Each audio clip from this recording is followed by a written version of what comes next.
Saúdo a igreja com a graça e a paz de nosso Senhor e Salvador Jesus Cristo. Amém? Amém. Vamos abrir nossa Bíblia no livro profético de Isaías, capítulo 6. E nós vamos ler do versículo 1 até o versículo 8. O texto vai um pouco mais além, mas nós queremos convidá-los a lermos juntos do versículo 1 até o 8. Isaías, capítulo 6, do versículo 1 ao 8. Todos acharam? Amém. Amém. Então diz assim a palavra do Senhor: no ano da morte do rei Uzias, eu vi o Senhor assentado sobre um alto e sublime trono, e as abas de suas vestes enchiam o templo. Serafins estavam por cima dele, cada um tinha 6 asas, com 2 cobriam o rosto, com 2 cobriam os seus pés, e com 2 voavam. E clamavam uns para os outros, dizendo: Santo, Santo, Santo é o Senhor dos exércitos. Toda a terra está cheia da sua glória. As bases do limiar se moveram à voz do que clamava, e a casa se encheu de fumaça. Então disse eu: ai de mim, estou perdido, porque sou homem de lábios impuros, habito no meio de um povo de impuros lábios, e os meus olhos viram o Rei, o Senhor dos exércitos. Então um dos serafins voou para mim, trazendo na mão uma brasa viva que tirara do altar com uma tenaz. Com a brasa tocou a minha boca e disse: eis que ela tocou os teus lábios, a tua iniquidade foi tirada e perdoado o teu pecado. Depois disto, ouvi a voz do Senhor que dizia: a quem enviarei e quem há de ir por nós? Disse eu: eis-me aqui, envia-me a mim. Amém? Amém. Vamos orar mais uma vez. Querido Deus e Pai Celestial, nós te louvamos e bendizemos o teu santo nome na noite de hoje, rogando a ti que o Senhor venha derramando do seu Espírito sobre nós, trazendo uma unção específica nesta noite para cada um daqueles que hão de ouvir esta palavra, que o Senhor possa ministrá-la de um modo vivo e especial a cada um de nós, Senhor, renovando as nossas forças, renovando as nossas esperanças e nos fazendo olhar unicamente para ti, Senhor. Fala conosco, porque o teu povo ouve, em nome de Jesus. Amém? Amém. Glória a Deus. Quando foi feita a abertura do culto, nós oramos por aquele grupo de cristãos lá no Oriente, que tem passado por grandes perseguições, por grandes assolações, por parte daqueles que se levantam com muita fúria para perseguir o povo de Deus. E a gente tem visto que isso tem acontecido cada vez mais frequentemente, e há uma necessidade que o povo de Deus, sobretudo, a gente tem falado muito isso aqui, sobretudo a igreja ocidental, precisa se levantar e aproveitar a liberdade que tem de pregar a palavra de Deus, de abrirmos as nossas portas, falarmos com ousadia, falarmos com toda a liberdade acerca das coisas concernentes ao reino de Deus. E certamente nós seremos cobrados por esta liberdade que temos e que muitas vezes nós não nos damos conta daquilo que tem nos sido dado por pura graça de Deus. Nesses dias que nós estamos vivendo, também foi mencionado isso, nós recebemos com perplexidade a notícia de um líder político do nosso país. E é interessante que muitos em nosso meio esperavam que dele viessem as mudanças que o nosso país precisa. E foi inevitável não lembrar do episódio acontecido há muitos anos atrás, com a morte de um outro líder, o rei Uzias. E essa visão de Isaías, num momento desolador como aquele, nos chama a atenção também para o que aconteceu, o que está acontecendo na nossa nação. Deus não chega atrasado. O Senhor não perdeu o controle soberano da situação. E muitas vezes, apesar das nossas orações, apesar das nossas idas e vindas à igreja, na hora da dificuldade, na hora das nossas agonias, nós achamos que o Senhor, Ele não está nos ouvindo e que tem atrasado aquela bênção tão ansiada por nós. Então a morte do líder, que nós falamos no início, foi trágica, chocou a toda a nação, até os seus adversários políticos. Mas o povo de Deus não pode perder a esperança. O povo de Deus não pode achar que tudo acabou. Assim como nos dias de Uzias, que um sentimento de orfandade foi inevitavelmente experimentado por toda a nação. Nesses dias, muitos têm experimentado isso. E eu ouvi algumas pessoas, mesmo no nosso meio, que diziam assim: olha, a nossa esperança acabou. E eu não consigo me conformar com isto. Essas pessoas, claro, que estavam falando no calor da emoção, e precisamos nos refazer do choque, sim, e declarar em alto e bom som que o nosso socorro vem do Senhor, que fez os céus e a terra. Amém? Nos dias de Isaías, um rei humano havia falecido, aquele trono ficou vago, mas há um trono que jamais ficará vazio. É o trono do Rei soberano, do Senhor dos exércitos, aquele cuja glória enche toda a terra. E nós não podemos em nenhum momento perder isto de vista. Aconteceu uma coisa parecida naqueles dias, e eu queria chamar a atenção da igreja para a necessidade de clamarmos como nunca pelo nosso país.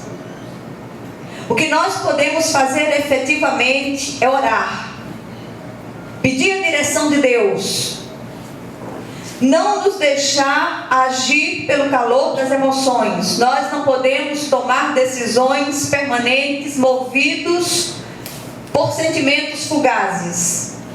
A hora é séria, a hora é de parar. Nunca subir deste lugar para falar de política, não vai ser agora.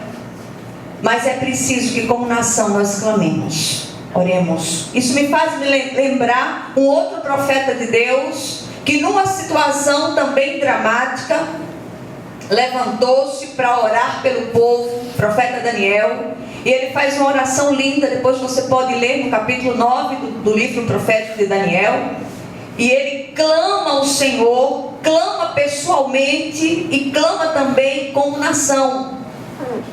Pela rebeldia do povo, pela idolatria do povo, pela forma como o povo se comportava. E ele diz: a nós cabe o corar de vergonha. Então, nos dias de hoje, o povo de Deus sobre a nação brasileira, há muito povo de Deus nesta terra.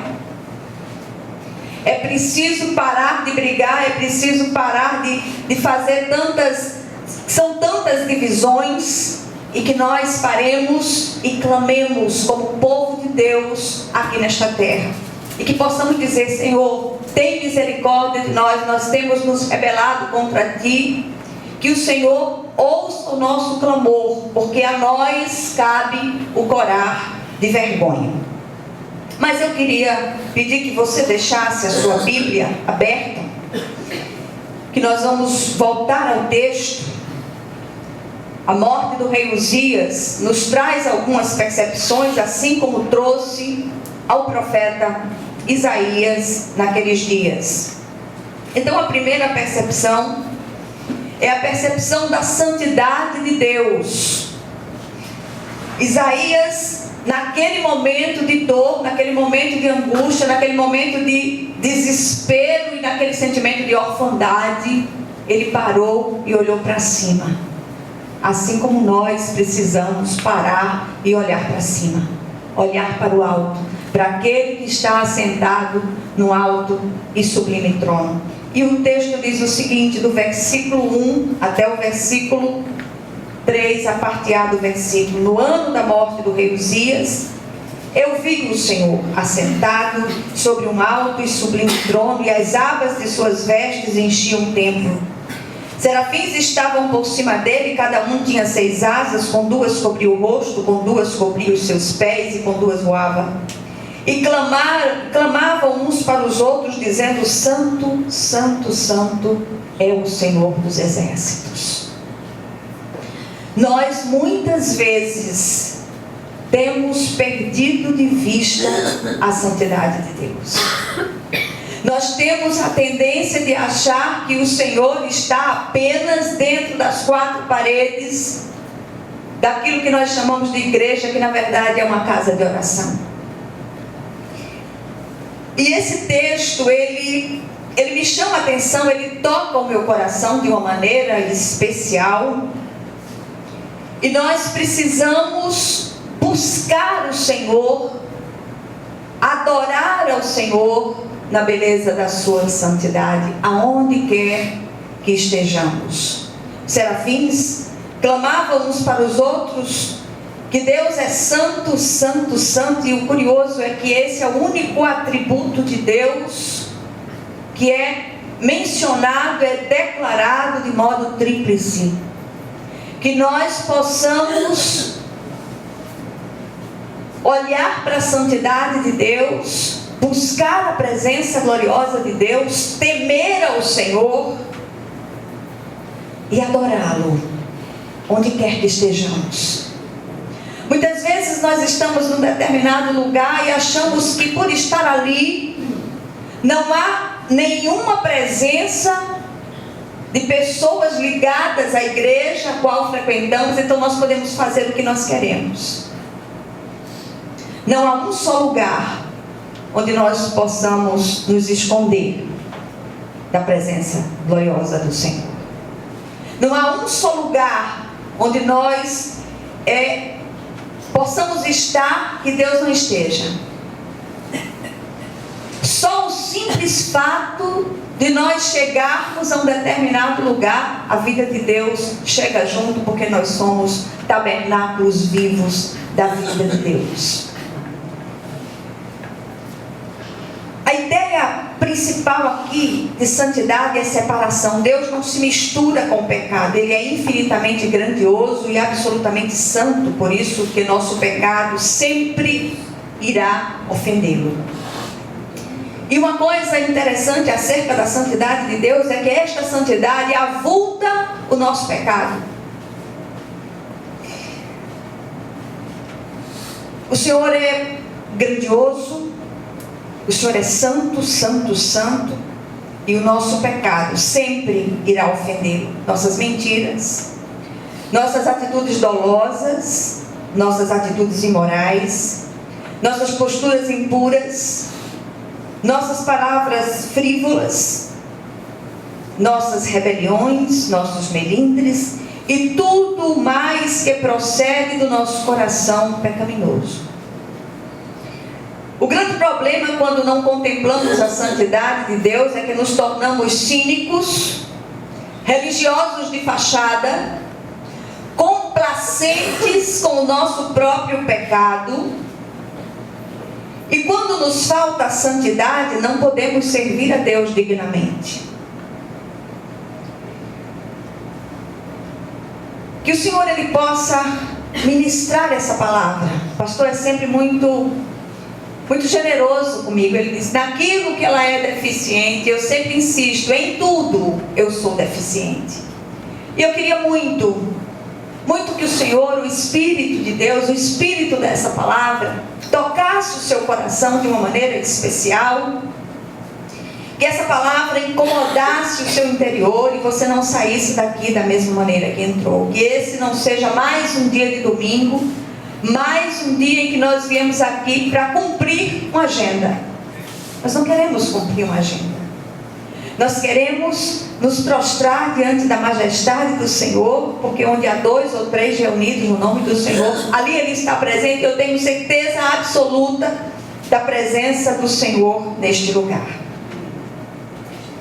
É a santidade de Deus que nos constrange a viver em santidade, e alcançamos isto por meio do Espírito Santo de Deus que habita em nós, se é que fomos verdadeiramente regenerados por Ele. A segunda coisa, a segunda percepção que o texto nos traz é a percepção da glória de Deus. Versículo 3b e 4 dizem o seguinte: toda a terra está cheia da sua glória. As bases do limiar se moveram, a voz do que clamava, e a casa se encheu de fumaça. Aleluia, Jesus. Glória a Deus. A palavra glória, ela vem de uma palavra hebraica que não tem uma tradução literal na nossa língua. Palavra que muitas vezes é pronunciada como kabod. Porém, de maneira mais aproximada, descreve uma refulgente magnitude. Algo tão grandioso que se aplica apenas à manifestação de Deus. Deus é maior que tudo. Que a sua glória, ela encha a nossa vida como as águas cobrem o mar.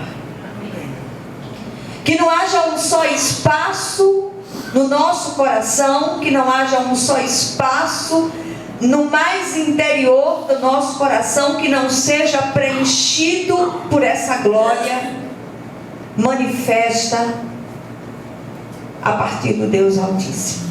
Que o Senhor nos encha, que a glória do Senhor seja derramada sobre nós, que sejamos constrangidos a abandonar determinadas práticas que ferem o coração de Deus.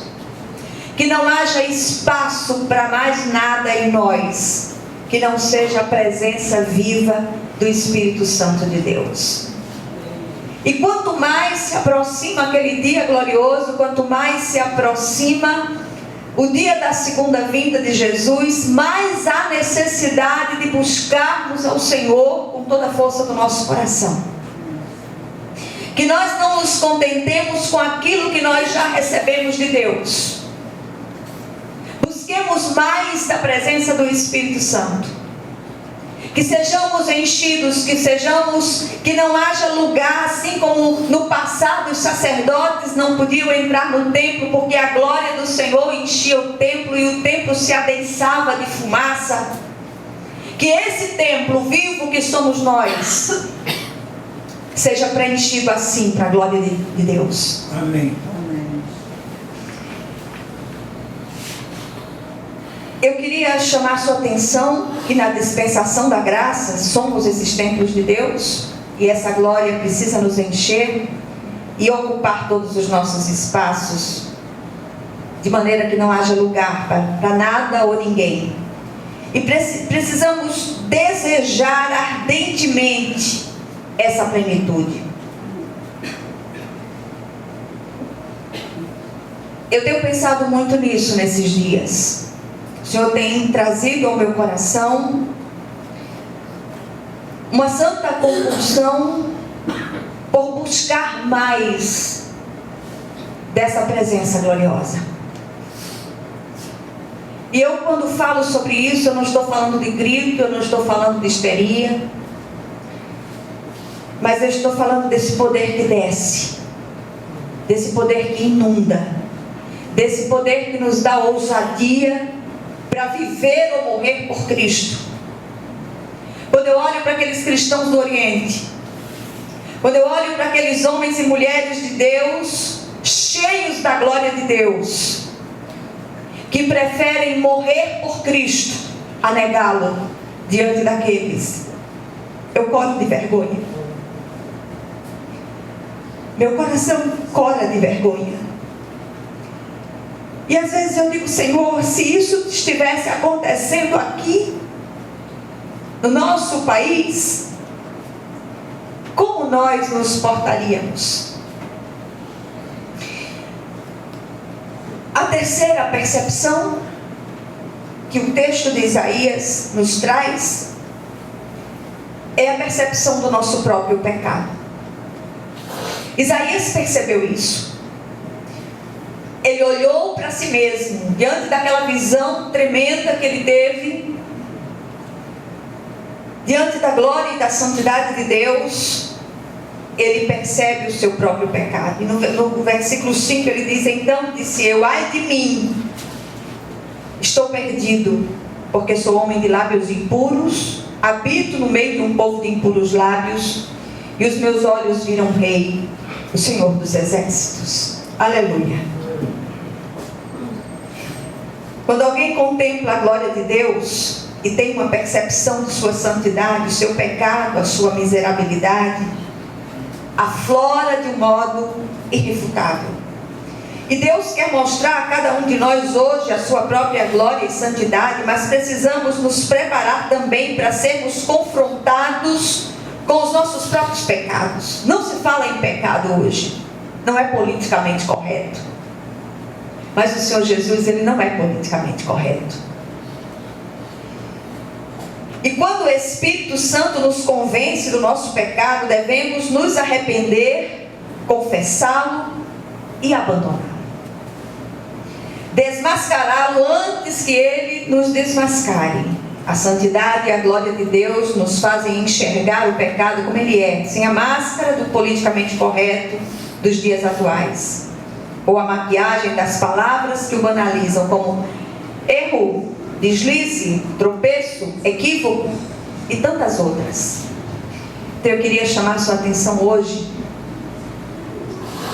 para o fato de que adultério não é amor, é pecado. Mentira não é um deslize, é pecado.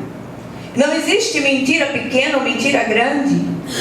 Existe a falta de verdade, e a Bíblia diz que o mentiroso, ele é filho do diabo. Rebelião não é temperamento forte, é pecado, como idolatria, feitiçaria, ira, ódio, inveja, avareza, consumismo, fornicação, vícios, como fumar, beber, se drogar. Essas práticas não podem ser atenuadas porque a santidade e a glória de Deus não permitem. E nos revelam que tudo isto é pecado, porque erra o alvo separado por Deus para nós. Graça de Deus não é desculpa para atenuar o pecado, nem para a postura arrogante de acharmos que não pecamos. Pecamos por palavras, por pensamentos, por ações. E que o Senhor, Ele possa sondar profundamente o nosso coração e de lá tirar tudo aquilo que não é dele, toda semente maldita que não foi plantada por Ele. E que essas sementes nos sejam arrancadas, que nós possamos escancarar o nosso coração hoje e dizer: Senhor, sonda meu coração. Vai lá atrás, vai lá dentro, onde as coisas estão tão escondidas nas regiões mais abissais do meu coração, e vai lá e tira aquilo que não te pertence, Senhor. Purifica-me com o teu sangue.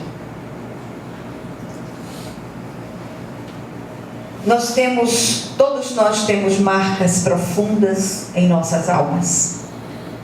Mas eu creio demais que o sangue de Jesus, Ele pode ir onde nós não podemos ir. O sangue de Jesus, Ele pode ir onde o psicólogo não pode ir, onde o psiquiatra não pode ir, onde os remédios não podem ir. O sangue de Jesus, Ele vai às regiões mais abissais do nosso coração e traz transformações profundas. Eu creio demais nisso. E eu clamo demais por isso. Que o Senhor, Ele possa falar com cada um de nós no dia de hoje, que nós possamos confessar o nosso pecado pessoal e o nosso pecado nacional, como fez o profeta Daniel no capítulo 9. Que confessemos os nossos pecados como nação. E só então nós podemos pedir ao Senhor que se compadeça de nós e que mude radicalmente a nossa história, que mude radicalmente a história dessa nação, porque não há saídas humanas para nós. Nós olhamos à volta, o panorama é caótico e nós precisamos clamar ao Senhor, como o salmista: eleva os meus olhos para os montes, de onde me virá o socorro? O meu socorro vem do Senhor, que fez os céus e da terra. Nosso socorro não vem de homens, não vem de reis, não vem de governadores, não vem de presidentes da república. O nosso socorro vem do Senhor, que fez os céus e a terra. Amém. Isaías entende que precisava ser purificado. É a quarta percepção do texto. Nós necessitamos também dessa purificação, versículos 6 e 7. Então um dos serafins voou para mim, trazendo na mão uma brasa viva que tirara do altar com atenaz. Com a brasa tocou a minha boca e disse: eis que ela tocou os teus lábios, a tua iniquidade foi tirada e perdoado o teu pecado. Aleluia. Amém. Só o Senhor pode fazer isso. E se nós abrirmos o coração no dia de hoje para que o Senhor faça essa obra purificadora, nós sairemos daqui renovados.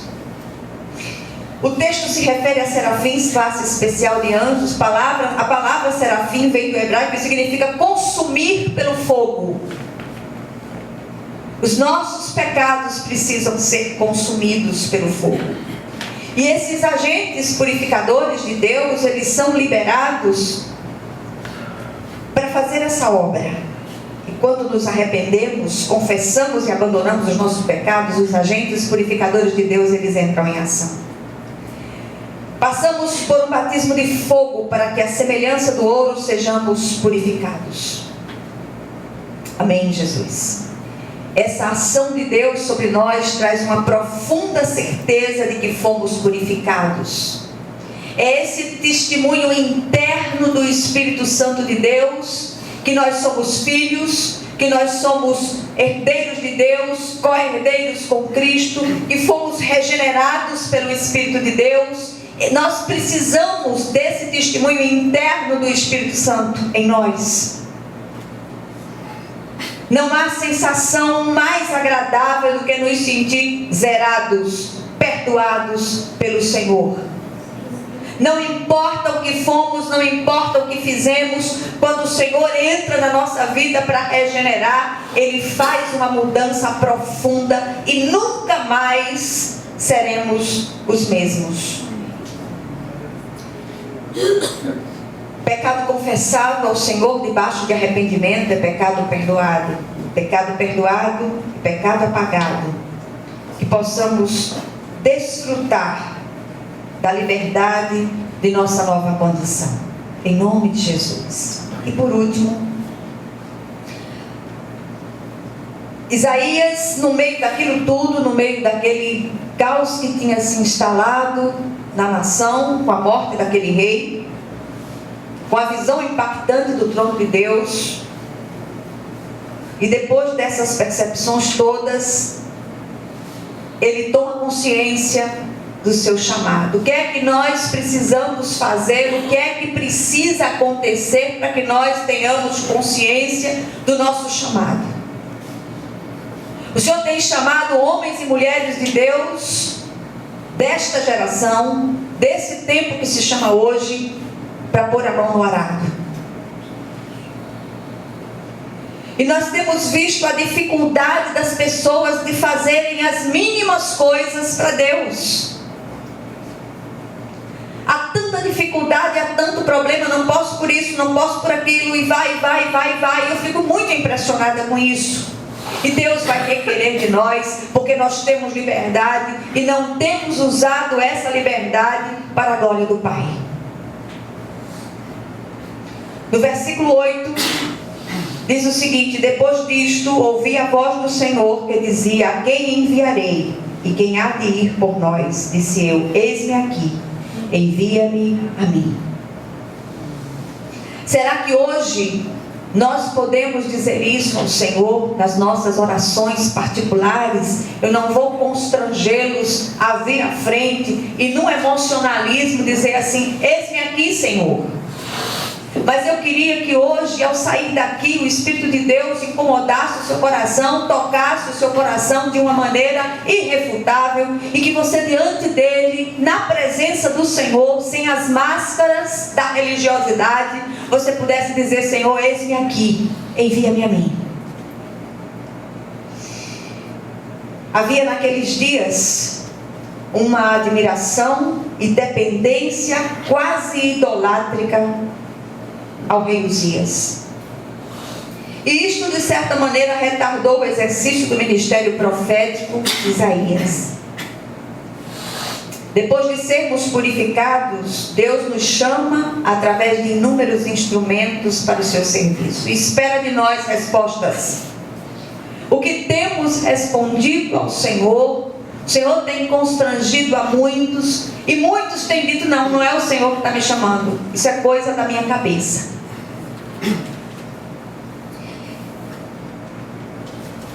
Deus quer pessoas que se disponham para Ele, que possam florescer onde estão plantadas. Às vezes achamos que temos um dom e não queremos fazer outra coisa para Deus, porque aquele não é o meu dom. Mas eu queria dizer a você que muitas vezes essas outras coisas aparentemente insignificantes são preparações de Deus para algo maior que Ele tem para nós. Quem é fiel no pouco é fiel no muito. Aliás, tudo na vida do servo de Deus faz parte da infalível didática do Senhor, visando um fim proveitoso. Nada é aleatório na vida de um servo de Deus. Não existe unção de Deus aleatória. Não existe unção de Deus só para angariar a simpatia e fazer de você uma celebridade espiritual. Não. Unção de Deus tem um propósito específico para que a glória do Senhor seja manifesta. O que Deus quer nos ensinar no dia de hoje, no meio de tudo isso que tem acontecido à nossa nação e também a muitos outros lugares sobre a terra? Em primeiro lugar, precisamos buscar a presença viva do Senhor e nos submeter à sua santidade e à sua glória. Precisamos resgatar o temor e o tremor na presença de Deus. Em segundo lugar, precisamos reconhecer, nos arrepender, confessar e abandonar nossos pecados, e isso todos os dias, porque pecamos diariamente. Que sejamos constrangidos pelo Espírito de Deus a voltar à prática das primeiras obras. Nos primeiros dias, quando nos convertemos, precisamos resgatar em nós a alegria do primeiro amor. Terceiro lugar, precisamos ser purificados, renovados. Estamos precisando de um oxigênio do céu. E para isso é preciso busca. O nosso coração deseja ardentemente esse vigor dos céus. Nunca se viu tanto crente triste, tanto crente acabrunhado, tanto crente se sentindo derrotado. Nós precisamos ser renovados no nosso espírito, pelo Espírito de Deus. Há um só batismo, mas há muitas plenitudes. Que o Senhor possa derramar inúmeras plenitudes sobre a nossa vida, quantas sejam necessárias para que nós possamos fazer a obra de Deus com ousadia sobre essa terra. Aquilo que eu recebi ontem não serve para hoje. Que nós possamos buscar o Senhor todos os dias, dizendo: Espírito Santo, derrama sobre mim aquilo que eu preciso para a jornada de hoje, em nome de Jesus. E por último, precisamos nos dispor para Deus e sua obra, aonde quer que Ele deseje que trabalhemos. A obra dele. E Ele capacita aqueles a quem Ele escolhe, à medida que caminham com Ele. Que o Senhor, Ele possa ministrar essa palavra ao seu coração. Não sei qual é o seu chamado, não sei o que é que tem acontecido na hora que você se recolhe para orar, mas eu queria dizer a você hoje, preste atenção àquilo que o Espírito tem ministrado ao seu coração. E não diga não para Deus. Eu queria orar pela igreja.